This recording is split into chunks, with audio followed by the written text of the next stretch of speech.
Bonjour à toutes et à tous, aujourd'hui on se retrouve pour une nouvelle vidéo et cette fois-ci on va parler un petit peu plus de ce que l'on peut voir dans l'actualité automobile ou plutôt sur les réseaux sociaux surtout. Voilà, donc on va parler d'une marque que l'on connaît bien, on va parler de Tesla. Là voici, la voilà. Donc là c'est une parmi tant d'autres que l'on voit passer notamment sur internet, Instagram, TikTok, tout ce que vous voulez. Comme quoi Tesla va mal et tout.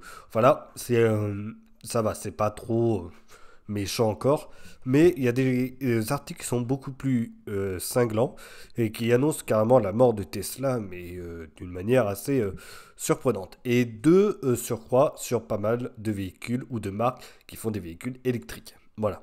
Et ça, c'est vrai que c'est ce qu'on voit de plus en plus. Maintenant, je vois ça, donc coup de frein, après des années à fond et tout. C'est vrai que Tesla avait connu jusque-là beaucoup de ventes. Et là, il se trouve qu'il y en a un petit peu moins, je dis bien un petit peu moins, je précise, mais il y a des ventes quand même, il ne faut pas exagérer, même en 2024 avec l'arrêt du bonus écologique pour les Chinois, tout ça, et les voitures fabriquées en Chine, les Tesla, ils sont nés quand même vendus, les nouvelles, voilà, les Tesla Y aussi, etc., etc. Et pareil pour les autres marques, ça se vend plutôt pas mal. Maintenant, si vous voulez qu'on fasse un petit essai, il suffit d'aller voir ici avec un site internet qui permet de louer des voitures. Donc là, j'ai demandé de l'électrique. Là, voilà, c'est un modèle 3 de 2023. Bon, ça c'est un peu ancien, mais là, on a une Renault Mégane de 2024 quand même. Hein. Je dis ça, je dis rien. Il paraît qu'en 2024, il n'y avait pas de voiture électrique qui se vendait. Ensuite, il suffit d'aller tout simplement sur Tesla, qui se trouve ici.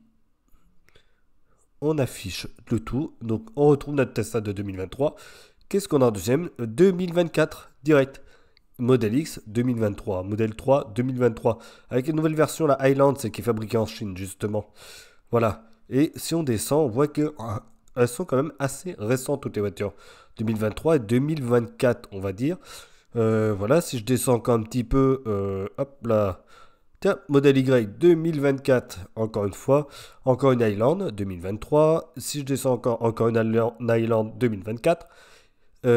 Par ici, un modèle Y de Berlin. Et si je descends encore un petit peu, donc 2023, 2023 et 2024 pour cette modèle Y. Bon, on va dire que ça n'a pas l'air d'être très très vieux tout ça. Donc, malgré tout, j'ai réussi à trouver presque autant de 2024 que de 2023. Il y en a un tout petit peu plus en 2023, c'est vrai. Mais on voit que finalement, ça a l'air de se vendre en 2024. Voilà, c'est bizarre hein, quand même. Mais il suffit que j'aille un peu plus loin. Je fais rechercher dans cette zone. On repart sur les Tesla comme on faisait avant. Et qu'est-ce qu'on retrouve? Encore la même chose, 2024, 2023, la Y de 2024, etc., etc. Donc là, je vous mens pas, de toute façon. Alors, il y en a des plus anciennes, évidemment. Mais on a des voitures qui sont quand même assez récentes, finalement.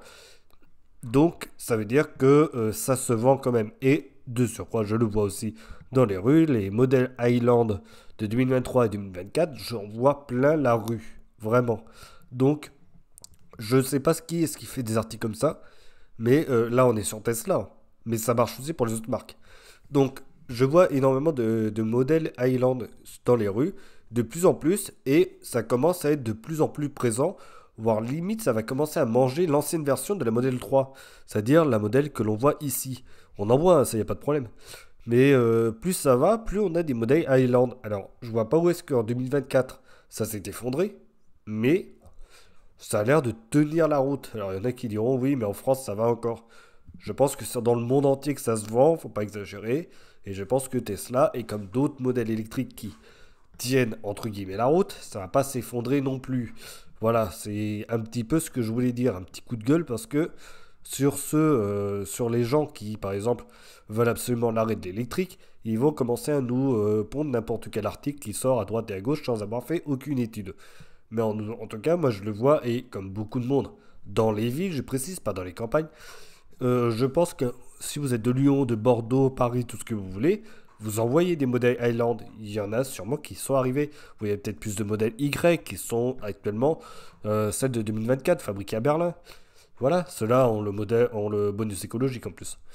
Donc, honnêtement, là, on n'a pas voilà, du problème de vente spécifiquement. Donc là, pareil, Peugeot 208 2024, ça c'est une électrique. Donc honnêtement, il y a des ventes. Il n'y a pas un arrêt total. Il n'y a pas le fait que tout le monde va repartir au diesel ou je sais pas quoi, ça c'est totalement faux. Le fait est qu'aujourd'hui, on a les deux qui existent, le thermique et l'électrique, et c'est en train de petit à petit venir. Alors du côté de Stellantis, oui, il y a eu des problèmes du côté de chez Fiat.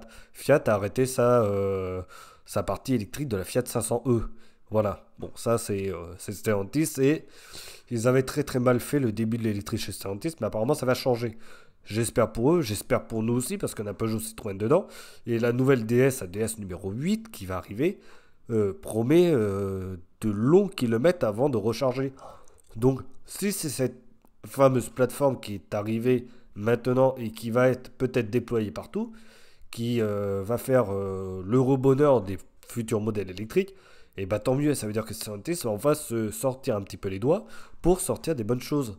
Ça veut dire que Peugeot et Citroën vont peut-être arriver à faire des bonnes voitures. Maintenant, voir au niveau de la charge rapide, est-ce que ça va aller mieux? Du côté de chez Renault, il n'y a pas de problème. Il y a des ventes apparemment. Des Scénic, ça commence à se vendre petit à petit. C'est un modèle qui est assez cher quand même. La Renault 5, on attend de voir. Moi, j'en ai déjà vu une dans les routes Boulogne-Billancourt, mais encore, je crois que c'était une voiture de presse. Voilà. Mais ça va arriver de toute façon. Mon père qui habite à Brive-la-Gaillarde en avait une aussi, une Renault 5, et j'en ai vu une au Luxembourg récemment quand j'ai fait mon voyage pour aller voir la famille pendant les fêtes. Donc ça va se vendre, je pense, ça y a pas de problème, mais en aucun cas va y avoir un arrêt. Ce qui pose problème, et ça c'est dans la tête des gens et de ceux qui sont anti-électriques, c'est l'Europe qui a ordonné en 2035 d'avoir que de l'électrique. C'est vrai qu'on a du mal à voir les choses tant c'est cher aujourd'hui. Et pareil, il commence à y avoir des choses qui se disent comme quoi ouais, l'électrique va être encore plus cher et tout. On n'en sait rien, on ne sait même pas pour le moment. On est en train d'avancer sur beaucoup de choses en technologie, technologie moteur, technologie batterie. C'est que le début, faut savoir que les moteurs, notamment l'essence, avant que le moteur essence ne fasse que 5 litres aux 100 km sur l'autoroute, il y a eu 100 ans de mise au point. On n'est même pas à 10 ans de mise au point de l'électrique avec des technologies qui ont déjà bougé. Entre le NMC où il n'y avait que ça, là on a le LFP qui est un peu mieux, et demain on en aura d'autres. Et il y a la batterie solide qui va arriver aussi. Donc tout ça, ça va arriver au fur et à mesure, mais faut attendre. Et après peut-être qu'on espère que les prix vont baisser, parce que c'est vrai qu'aujourd'hui c'est beaucoup trop cher pour n'importe qui, et ça c'est totalement entendable. Voilà, ça c'est entendable dans le sens où 40 000 euros, même pour une Tesla, on ne peut pas se les payer en claquant des doigts, c'est impossible. 35 000 euros pour une Mégane, non plus. 32 000 pour une Renault 5, on ne peut pas. Quand je dis 32 000, c'est la version de gamme. Voilà, pour une IC3, on part à 22 000 euros. Il y en a beaucoup qui ne peuvent pas, sachant que la IC3 ne va pas loin non plus. On fait 200 km avec. Donc tout ça, c'est en cours et pour le moment, bon, beaucoup de personnes disent que c'est trop cher parce que c'est vrai que de mettre 20 000 euros pour une voiture, juste rester dans la ville et faire 5 km par jour, c'est vrai, ça fait très très cher quand même. Voilà, il faut être honnête, il faut être franc et objectif 2 minutes, mais en aucun cas on doit pondre des articles qui sont totalement faux. Il y a beaucoup de voitures électriques qui se vendent aujourd'hui. Je suis en pleine ville à Paris. Comme je dis, ceux qui sont à Bordeaux et Lyon doivent voir la même chose. Ils voient des voitures électriques, à mon avis, arriver de tous les sens. Et de divers marques. Commence à voir l'ID Bus qui vient. On commence à avoir pas mal de. Comment ça s'appelle? De BMW grand luxe, la i7, la i5. On a les Volkswagen ID, la 3, la 4 et la 5 que l'on peut voir sur les routes. Voilà, c'est ce que je vois aujourd'hui dans les routes, dans les rues de Paris. Et des fois, je vois des électriques qui avancent sur les autoroutes, des Niro, des choses comme ça. Donc non, il n'y a pas que une seule marque où l'électrique n'est pas en train de s'effondrer. Et de surcroît, on sait que la Norvège et la Finlande, tout ça, ça vend surtout des voitures électriques énormément. Et on est actuellement à 95% de voitures électriques vendues là-bas. Alors, ils n'ont pas le même niveau de vie, ça c'est totalement vrai aussi. Mais ils ont réussi à faire le changement. Donc s'il y en a un qui a réussi, ou deux, trois là-haut ont réussi, ben nous ça va arriver après, et petit à petit, au fur et à mesure que les prix vont descendre. Voilà. Et la plupart des gens disent qui essaient l'électrique sont assez convaincus que ce format d'énergie fonctionne. Le problème, c'est ça, c'est le prix de la voiture. Le prix aussi à la pompe, quand on va sur l'autoroute, c'est quand même limite plus cher que de mettre de l'essence ou du diesel sur la longueur du trajet. C'est dommage un peu, mais bon, c'est comme ça. Voilà, faut peut-être pardon, faut peut-être revoir les taxes au niveau de l'État. Faut peut-être revoir tout ça, peut-être revoir aussi au niveau des bornes pour que, et ça l'Europe est en train de le faire, pour qu'on puisse payer uniquement à la carte bleue.